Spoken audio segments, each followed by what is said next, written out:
नमस्कार मित्रों। इन दिनों प्रिंट मीडिया, टेलीविजन मीडिया, विभिन्न इंटरनेशनल साइट्स पर एक दुखद घटना सुन रहे हैं, देख रहे हैं और आज हम उस पर थोड़ा डिस्कस करने वाले हैं। प्यारे मित्रों, इन दिनों आपने सुना होगा अटलांटिक महासागर के अंदर एक दर्दनाक हादसा घटित हुआ है। दर्दनाक मैं इसलिए कह रहा हूं कि उसमें 5 जिंदगी हैं जो जीवन और मौत के बीच में जूझ रही है। हम बात कर रहे हैं टाइटन नामक पनडुब्बी की। मित्रों, आपने पूर्व में टाइटैनिक जहाज के बारे में सुना होगा या टाइटैनिक दुर्घटना के बारे में सुना होगा। आज हम उस जहाज के बजाय एक पनडुब्बी पे चर्चा कर रहे हैं जो पिछले 3 दिनों से अटलांटिक महासागर के गहरे पानी में खो चुकी है और हम बताएंगे कि क्या है वो टाइटन पनडुब्बी, क्यों अटलांटिक महासागर के पानी में, गहरे पानी में गई, क्यों खो गई। अक्सर लोग अटलांटिक के गहरे पानी में क्यों जाना चाहते हैं, ऐसा वहां क्या है, उसको बचाने का, टाइटन को बचाने का क्या प्रयास चल रहा है, क्या वो बच पाएगी या नहीं बच पाएगी, कौन लोग उसमें सवार थे, क्या देखने गए थे, अभी कितना समय बाकी है, टाइटन को बचाने के लिए कौन कौन प्रयास कर रहे हैं। ये सब बेहतरीन प्रश्न है और इन प्रश्नों पर हम शॉर्ट में चर्चा करें। आपको पता होगा मित्रों, सन 1912 के अंदर इंग्लैंड के साउथहैम्पटन से एक जहाज रवाना हुआ था जिसका नाम था टाइटन। देखो आज की टाइटैनिक, देखो आज का जो हमारी क्लास रहेगी वो टाइटन नामक पनडुब्बी पे रहेगी जो अटलांटिक के अंदर लापता हो गई है, जिसमें 5 जिंदगी अंतिम 10 घंटे के लिए उनको बचाने का प्रयास चल रहा है। क्या दुनिया के बहुत बड़े अरबपति जो उसमें सवार है वो बच पाएंगे? क्या दुनिया के बहुत बड़े एक्सप्लोरर, खोजी यात्री जो उसमें सवार है बच पाएंगे? ये ऐसे अनसुलझे प्रश्न। जी हाँ, ओशन गेट नाम की एक कंपनी है जिसकी एक पनडुब्बी है जिसका नाम है टाइटन, और ये टाइटन पनडुब्बी अर्थात पनडुब्बियां महासागरों के गहरे पानी में पर्यटकों को ले जाने का काम करती है।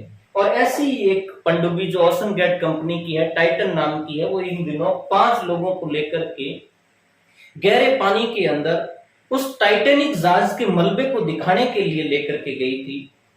और पानी में लोड होने के बाद अर्थात पानी में घुसने के बाद 1 घंटे और 45 मिनट के बाद उसका संपर्क है वो सतह से टूट जाता है और उसके बाद रविवार से लेकर के आज दिन तक यानी पिछले करीबन 4 दिनों से उनके लिए प्रयास चल रहे हैं। अंतिम 10 घंटे बाकी है क्योंकि 10 घंटे में उस पनडुब्बी के अंदर जो सुटेबल ऑक्सीजन थी वो खत्म हो जाएगी और उसके बाद लगता है कि 10 घंटे के बाद उस पनडुब्बी को बचाने का प्रयास निरर्थक रहेगा।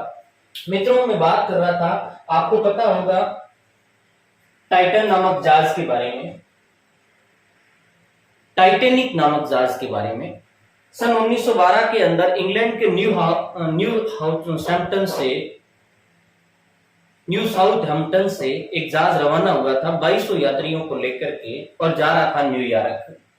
ये बात 1912 की है और उस जहाज के अंदर कहते हैं कि बहुत बड़ा खजाना भी भरा हुआ था।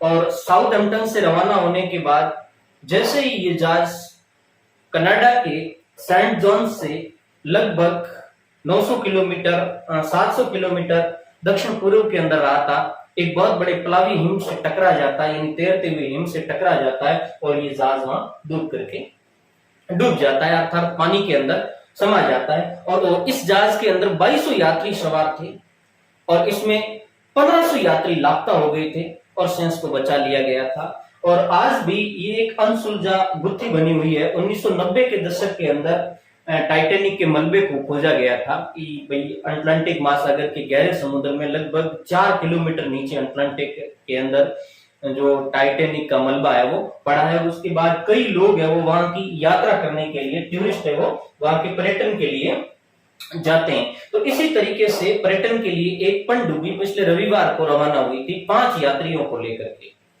ये पनडुब्बी ओशन गेट नाम की कंपनी की है। ये कंपनी है, ये पनडुब्बियां इसलिए बनाती हैं ताकि समुद्रों के अंदर गहरा अन्वेषण किया जा सके, खोज की जा सके और वहां की यात्राएं की जा सके। तो एक टूरिस्ट वर्ग के लिए ये पनडुब्बी तैयार की गई थी। ओशन गेट समुद्र में पर्यटन के उद्देश्य से ये तैयार की गई थी। इस पनडुब्बी की एक विशेषता है, साइंस की भाषा में ये सबमर्सिबल पनडुब्बी है। सबमर्सिबल पनडुब्बी का मतलब होता है ये ऑटो रिमोट सिस्टम से नहीं चल पाती, यानी ये खुद अपना वर्क नहीं करती है। इसको वर्क करवाने के लिए समुद्र की सतह के ऊपर एक जहाज होता है और जो ओशन गेट नाम की कंपनी की टाइटन नाम की पनडुब्बी को कंट्रोल कर रहा था, उस जहाज का नाम है पोलर प्रिंस। तो पोलर प्रिंस नाम के जहाज के नियंत्रण में ये सबमर्सिबल पनडुब्बी थी और ये पनडुब्बी 8 घंटे में वहां से यात्रा करके वापस आनी थी, अर्थात 4 किलोमीटर गहरी यात्रा करके।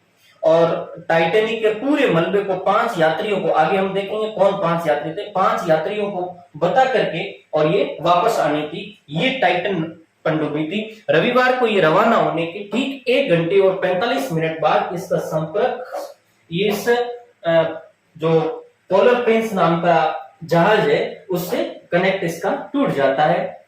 और उसके बाद उस जहाज के अंदर जो भी एक्सप्लोरर थे उन्होंने 5-7 घंटे प्रयास किए, उसके बावजूद भी वो कंट्रोल में नहीं आई। तो उसके बाद कंपनी को बताया गया और उसके बाद कंपनी ने खोजी अभियान शुरू किया। लेकिन रविवार से लेकर के आज गुरुवार के दिन तक इसका कोई पता नहीं लगा है। कुछ एक सिंबल जरूर मिले हैं लेकिन अभी तक सफलता के कोई सुराग हाथ नहीं लगे हैं। और सबसे दुखद बात यह है कि इसके अंदर अभी महज 10 घंटे की ऑक्सीजन बची है और यदि 10 घंटे के अंदर अंदर इसको अंडर कंट्रोल नहीं किया जाता है तो ये पनडुब्बी उसके बाद में खोजना निरर्थक रहेगा, क्योंकि उसके अंदर जो 5 जानें अटकी हुई है, 5 सांसें अटकी हुई है, वो ऑक्सीजन के खत्म होने के बाद खत्म हो जाएगी। इस समय सबसे बड़ी बात यह कि ये पनडुब्बी कहां लापता है। तो यहां आपको देखना है, ये अटलांटिक महासागर का बेल्ट है और ये इस समय जो एरिया है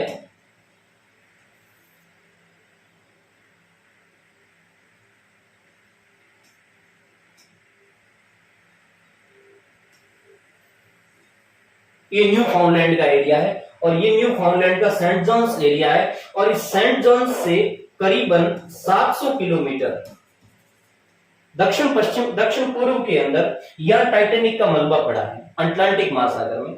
और अटलांटिक महासागर के इस मलबे में यहां अभी इस पर्यटन के उद्देश्य से ये टाइटन नाम की पनडुब्बी है वो गई थी। तो यहां अपन अच्छी तरीके से देख लें, ये कनाडा का बेल्ट है, ये कनाडा का न्यू साउथहैम्पटन एरिया है, ये न्यू फाउंडलैंड एरिया है और ये सेंट जॉन्स का बेल्ट पड़ता है। इस सेंट जॉन्स से करीबन 700 किलोमीटर दक्षिण पूर्व के अंदर इस जहाज का मलबा है। आपको पता होगा ये इंग्लैंड है और इस इंग्लैंड के अंदर ये एरिया है सेंट जॉन्स का और यहां से ये जहाज रवाना हुआ था लंदन से और इसको जाना था न्यूयॉर्क, यहां आना था और ये जहाज यहां से रवाना होकर यहां पहुंचता है तो इस बेल्ट के अंदर ये जहाज लापता हो जाता है। और ऐसा कहते हैं कि ऊपर से आते किसी प्लावी हिम ने इसके टक्कर मारी थी और उसके बाद ये जहाज है वो लापता हो गया। अब सबसे बड़ा प्रश्न ये उठता है कि इसमें कौन लोग शामिल थे। मैं आपको ये बता दूं कि इसके अंदर कोई आम आदमी यात्रा नहीं कर सकता, क्योंकि ये यात्रा बहुत महंगी होती है।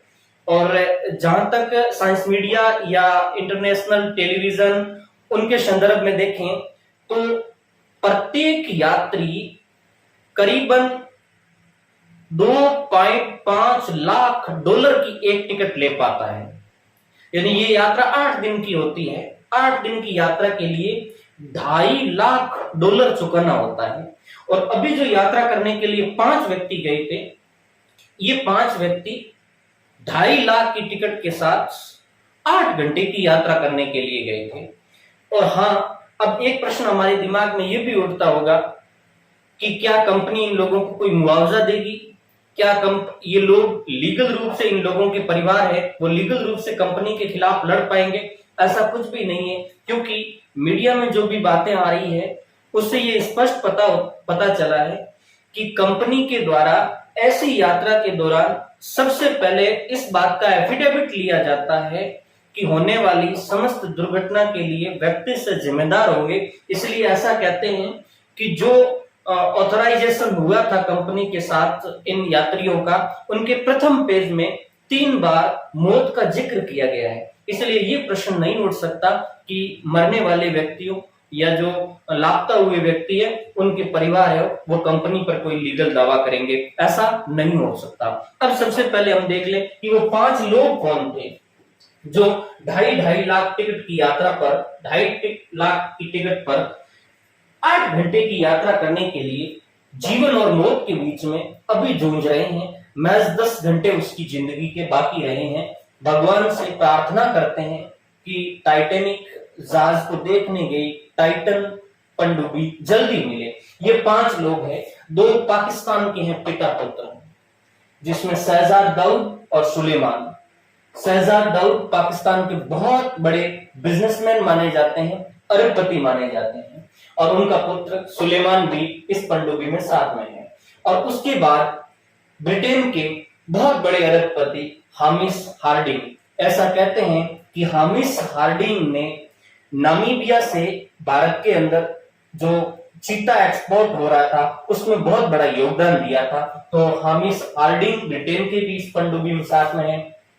और सबसे बड़ी बात, जो जिस कंपनी ओशन गेट कंपनी की पनडुब्बी है उसके स्वयं सीईओ स्टॉकटन रस भी उस पनडुब्बी के अंदर यात्रा कर रहे हैं। और एक फ्रांसीसी एक्सप्लोरर यानी फ्रांसीसी खोजी यात्री है पॉल ऑनरी। ये 5 लोग इस समय उस पनडुब्बी के अंदर फंसे हुए हैं और महज 10 घंटे की ऑक्सीजन बाकी है। तब एक प्रश्न उठता है कि कौन लोग इस पनडुब्बी को खोज रहे हैं? इस समय लगभग अटलांटिक के आसपास जिन जिन देशों के पास अत्याधुनिक तकनीकी के उपकरण हैं वो सारे देश इसमें लगे हुए हैं। लेकिन सबसे बड़ी जो खोज का काम इस समय किया जा रहा है वो यूएस कोस्ट गार्ड के द्वारा किया जा रहा है। इसके अलावा कनाडा कोस्ट गार्ड, कनाडा की वायुसेना, कनाडा की नौसेना भी लगी हुई है। न्यूयॉर्क एयर नेशनल गार्ड भी इसमें लगी हुई है। साथ ही साथ दुनिया के कई यूरोपियन कंट्रीज की सरकारी और गैर सरकारी एजेंसियां इसमें लगी हुई है, कई निजी रक्षा एजेंसियां, और स्वयं ओशन गार्ड जो ओशन नाम की कंपनी, ओशन गेट नाम की वो कंपनी इसके बचाव अभियान में लगी हुई है। लेकिन ये बड़ा रिस्की मामला है, क्योंकि सबसे बड़ा प्रश्न ये उठता है कि समुद्र की गहराई के अंदर खोज पाना इम्पॉसिबल है। हालांकि मैं इम्पॉसिबल तो नहीं कह सकता, लेकिन बड़ा टेढ़ा है, क्योंकि रेडियो एक्टिव तरंगे और राडार तरंगे वहां नहीं पहुंच पाती है। इसलिए किसी वस्तु की यथास्थिति की जानकारी करने के लिए मात्र सोनार सिस्टम का इस्तेमाल किया जाता है। सोनार सिस्टम में केवल मात्र साउंड जो परावर्तित होकर के आती है उसको है वो हम कनेक्ट करके और उसकी जानकारी ले पाते हैं।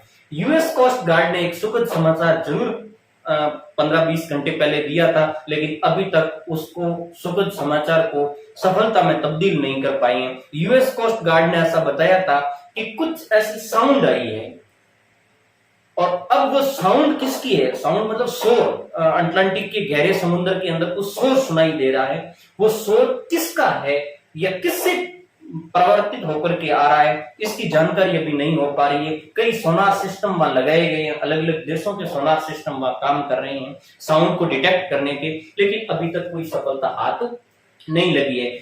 एक सबसे बड़ा इंटरेक्टिव मैटर ये है कि अब क्या होगा। तो अब मैंने आपको बता दिया कि महज 10 घंटे की ऑक्सीजन बाकी है। सोनार सिस्टम या सोनार तकनीक यदि सफल हो पाती है तो इस 10 घंटे में उसको बचा लिया जाएगा, अन्यथा वो 5 जिंदगी के साथ टाइटन हमेशा हमेशा के लिए उस पानी में दफन हो जाएगा, जिस तरीके से टाइटैनिक जहाज हुआ था।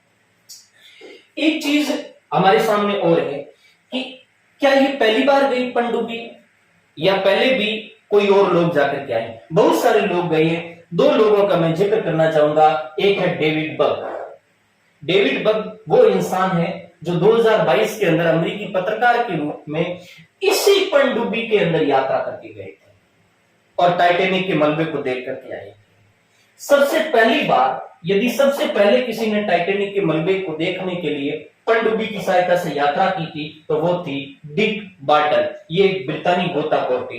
डिक बार्टन जब टाइटैनिक के मलबे को देख करके आई तो उन्होंने नीचे का भयावह मंजर दुनिया के सामने बताया था कि वहां तेज गति से पानी बह रहा है।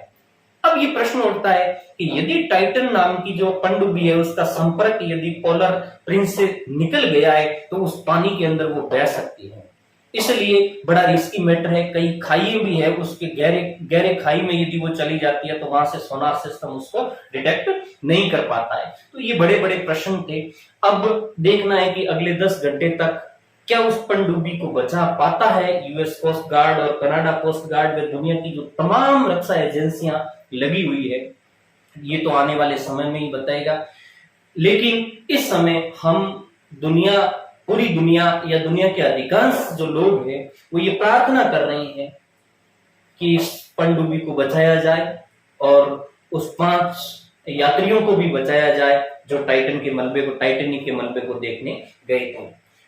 तो अगली क्लास में हम अगले 10 घंटे के बाद एक बार फिर हाजिर होंगे कि क्या टाइटन बच पाई या नहीं बच पाई। बहुत बहुत धन्यवाद।